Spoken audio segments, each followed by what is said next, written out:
आगे बढ़ते बात करते हैं दिल्ली की। दिल्ली में एक्यूआई बेहद खराब श्रेणी में दर्ज किया गया। लोगों को सांस लेने में परेशानी हो रही है। दिल्ली एनसीआर में 400 के पार एक्यूआई रिकॉर्ड किया गया है। हरियाणा के भी कई जिलों में हालात काफी खराब हैं। हरियाणा के साथ साथ यूपी के भी कई जिले जो कि दिल्ली के साथ ही लगे हैं, उनमें भी इसी तरह के हालात है। 400 के पार कई इलाकों में एक्यूआई रिकॉर्ड किया गया, जो कि बेहद खराब है। बेहद खराब श्रेणी में एयर क्वालिटी इंडेक्स दर्ज किया गया है। बहादुरगढ़ में एक्यूआई 315 रिकॉर्ड किया गया है। तो लोगों को सांस लेने में दिक्कतें हो रही हैं। दिवाली के बाद प्रदूषण का स्तर एकदम से बढ़ा है, जिस वजह से लोगों को आंखों में जलन जैसी समस्याएं, सांस लेने में परेशानी हो रही है। खासतौर पे जो बुजुर्ग हैं, उन्हें काफी दिक्कतों का सामना करना पड़ता है, या फिर पहले से जो बीमार हैं, उन्हें इस तरह के मौसम में काफी दिक्कत परेशानियों का सामना करना पड़ता है। तो दिल्ली में स्मॉग की जो सफेद परत है वो भी देखने को मिल रही है। कई इलाकों में हालात काफी ज्यादा खराब हैं। और दिल्ली एनसीआर में जो दिल्ली के साथ सटे हरियाणा के जिले हैं, वहां पर भी हालात काफी ज्यादा खराब है। एक्यूआई 315, 350, 400 के पार रिकॉर्ड किया गया है, जो कि काफी ज्यादा खराब श्रेणी में आता है।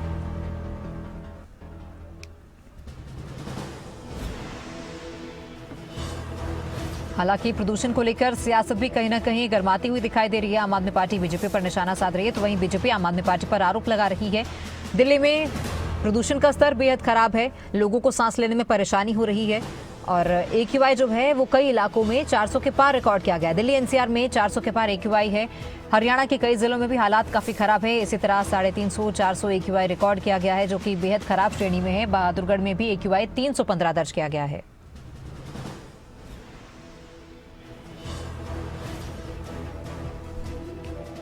और इसी पर ज्यादा जानकारी के लिए बहादुरगढ़ से प्रदीप धनखड़ और फरीदाबाद से अनिल राठी हमारे सहयोगी जुड़ चुके हैं।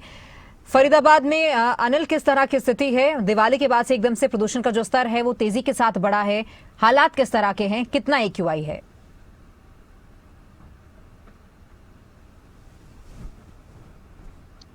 बिल्कुल तमन्ना, देखिए फरीदाबाद की बात कर जाए तो हालांकि 2 दिन जो है वो शुरुआती जो 2 दिन थे उनमें काफी जो चढ़ाव है वो वायु गुणवत्ता के अंदर देखा गया और काफी वायु जो है वो प्रदूषित हुई है। लेकिन अगर आज की बात कर जाए तो आज थोड़ी सी राहत जरूर जो है वो फरीदाबाद के लोगों को, लेकिन फिर भी अभी भी जो है वो काफी समस्याओं का सामना जो है वो लोगों को करना पड़ रहा है। क्योंकि एयर क्वालिटी इंडेक्स जहां पहले फरीदाबाद का 40 से 50 तक जो है वो पहुंच चुका था, अब वो 250 से 300 के आसपास जो है वो दर्ज किया जा रहा है, जिससे कि सीधे तौर पर जो है वो बुजुर्ग लोग हो या फिर बच्चे हो, उनको सीधे तौर पर जो है वो समस्याओं का सामना करना पड़ रहा है। क्योंकि जिस तरीके से लगातार वायु गुणवत्ता, क्योंकि शरीर के लिए सबसे अधिक जो है वो सांसें मानी गई हैं और शुद्ध सांस लेना जो है वो आदमी के स्वास्थ्य जीवन के लिए एक बहुत बड़ा मूल मंत्र है, और वही जो है वो कहीं ना कहीं अब इस समय जहरीला होता जा रहा है, जिसके चलते लगातार काफी समस्याओं का सामना जो है वो आम जन लोगों को करना पड़ रहा है। सीधे तौर पर हम देख रहे हैं अस्पतालों में भी जो है वो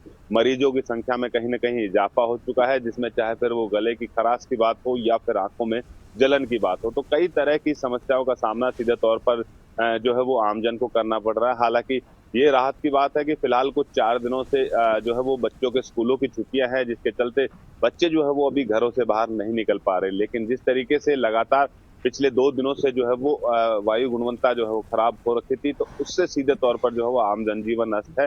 लेकिन आज की बात कर जाए तमन्ना, तो थोड़ी सी राहत जरूर फरीदाबाद के लोगों को जो है वो दिखती हुई नजर आ रही है। लेकिन यदि इसी तरीके से लगातार इसका पारा यदि नीचे की ओर गिरता रहा तो कहीं ना कहीं राहत मिलेगी। यदि दोबारा से फिर एक बार जो है वो वायु की जो गुणवत्ता है वो खराब होने पे स्थिति पे पहुंचती है, तो फिर कहीं ना कहीं आने वाला समय लोगों के लिए चिंताजनक हो सकता है। बिल्कुल परेशानी वाली बात है। बहादुरगढ़ से हमारे सहयोगी प्रदीप धनखड़ भी जुड़े हैं। प्रदीप, बहादुरगढ़ का एक्यूआई किस तरह का है? दिवाली के बाद प्रदूषण काफी ज्यादा बढ़ा है, कितना एक्यूआई फिलहाल रिकॉर्ड किया गया है?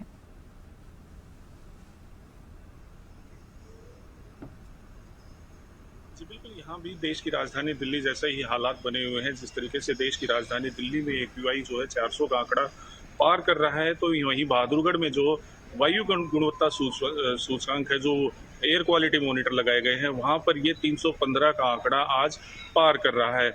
लगातार लोगों की परेशानी का सबब बना हुआ है, क्योंकि लोगों को सांस लेने में काफ़ी दिक्कत का सामना करना पड़ रहा है। सुबह और शाम के समय जो सैर करने के लिए जो लोग निकलते हैं, उन्हें काफ़ी दिक्कतें महसूस हो रही हैं। आंखों में जलन और गले में दर्द जैसी शिकायत लेकर लोग डॉक्टर के पास जा रहे हैं और अपना इलाज करवा रहे हैं। हालांकि जो प्रशासन है वो भी वायु जो है उसकी गुणवत्ता सुधारने के लिए काफ़ी प्रयत्न कर रहा है। स्कूलों की छुट्टियां चल रही हैं तो बच्चे भी अपने घरों पर हैं। इतना ही नहीं, त्योहार का सीजन था, जो दीपावली के दिन जिस तरीके से आतिशबाजी की गई, पटाखे चलाए गए, तो उनसे जो धुआं उठा है उसने हालात जो है वो खराब कर दिए हैं। इस बार हालांकि जो किसानों की तरफ से पराली जलाने जैसी घटनाएं सामने आती थी, वो एक भी ऐसी घटना फिलहाल सामने नहीं आई है। तो मुख्य तौर पर यह कहा जा सकता है कि वो दीपावली के दिन पटाखे चलाए गए, उनकी वजह से ये मामला पूरी तरह से खराब हुआ है। बहादुरगढ़ में 315 AQI दर्ज किया गया है। प्रशासन ने सड़कों पर जल छिड़काव के लिए व्यवस्था की है।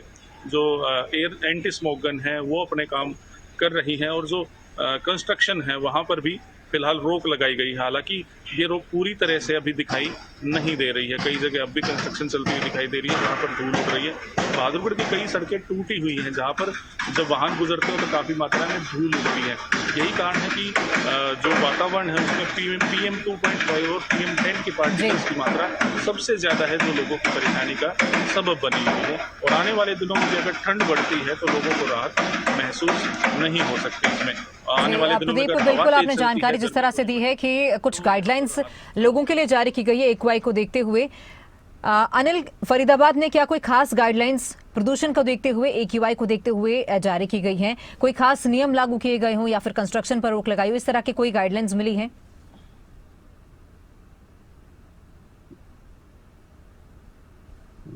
जी बिल्कुल, देखिए फरीदाबाद जिला उपायुक्त की बात करी जाए तो हालांकि जिस तरीके से मैं बता रहा था कि पिछले 3 से 4 दिनों से जो है वो छुट्टियों का दौर है, और आज भी जो है वो भैया दूज के कारण जो है वो सरकारी छुट्टी है। तो हालांकि अभी तक की बात कर जाए तो अभी तक ऐसी कोई गाइडलाइन जो है वो जारी नहीं की गई है जिला प्रशासन की तरफ से कि किसी भी प्रकार की जो है वो रोक लगाई जाएगी, क्योंकि जिस तरीके से दिल्ली NCR के साथ लगता है तो कहीं ना कहीं प्रभावित जो है वो हर वर्ष इस फरीदाबाद में जो है वो वायु से होता है, जिसके चलते वायु दूषित होती है। और इसके बाद कई तरह की पाबंदियां जो है वो फरीदाबाद के अंदर भी लगती है, चाहे फिर वो कंस्ट्रक्शन पर रोक की पाबंदी हो या फिर डीजल वाहनों की पाबंदी हो या फिर कई और भी तरह की, जिससे कि लगातार पोल्यूशन जो है वो फैलता है। हालांकि फिलहाल जो टीमें हैं वो अलर्ट मोड पर हैं, क्योंकि जिस तरीके से लगातार पिछले 2 दिनों से 3 दिनों से जो है वो वायु में जहर घुलता जा रहा था, तो उससे सीधे तौर पर टीमें अलर्ट मोड पर जरूर रखी गई हैं। नगर निगम की टीमें जो है वो अलर्ट मोड पर हैं, स्वास्थ्य विभाग अलर्ट मोड पर है, ताकि किसी भी तरीके की कोई समस्या का सामना जो है वो आम जनजीवन को ना करना पड़े। लेकिन पाबंदियों की बात कर जाए तो हालांकि अभी तक ऐसी कोई भी पाबंदी जो है वो फरीदाबाद के अंदर अभी तक नहीं लगाई गई है, जिसके चलते लोगों को जनजीवन जो है वो अस्त व्यस्त हो। ठीक है, बहुत शुक्रिया अनिल आपका। प्रदीप, आपका भी बहुत शुक्रिया जानकारी देने के लिए। और बता दें कि दिल्ली में AQI काफी खराब रिकॉर्ड किया गया, जिससे कि लोगों को काफी परेशानी हो रही है।